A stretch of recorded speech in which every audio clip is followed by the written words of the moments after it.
Tässä ohjeessa näytän, miten voit painattaa oman taideteoksesi Canvas-tauluksi Infoverkin ilmaisella suunnittelutyökalulla.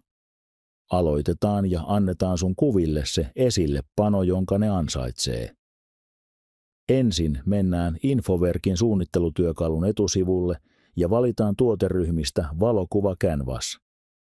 Voit selata valmiita mallipohjia tai aloittaa tyhjästä. Pohjat on käteviä esimerkiksi hää- tai vauvakuville, jos haluat mukaan tekstiä. Me aloitetaan tyhjältä pohjalta. Tämä vie meidät editoriin. Vasemmalla on työkalupalkki, jolla voit määrittää taulun koon ja suuntauksen. Valitaan pystymallinen 30 × 40 cm Canvas. Sitten ladataan kuva. Käytetään yhtä meidän Kalevala-kuvituksista, näyttää upealta mökin seinällä.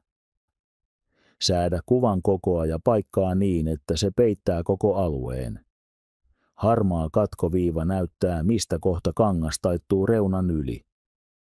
Halutessasi voit lisätä otsikon, kuten Väinämöinen ja Kantele, ja muokata fonttia, kokoa ja väriä. Nyt ollaan melkein valmiita. Valitse, montako taulua haluat tilata.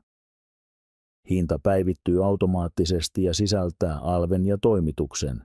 Kassalla muista käyttää painomestarin alekoodia ja säästä 5% tilauksesta. Sitten vaan klikkaat tilaus ja sun oma Canvas-taulu toimitetaan suoraan kotiin. Ja se oli siinä. Nopea, helppo ja kaunis tapa tuoda oma taide esille.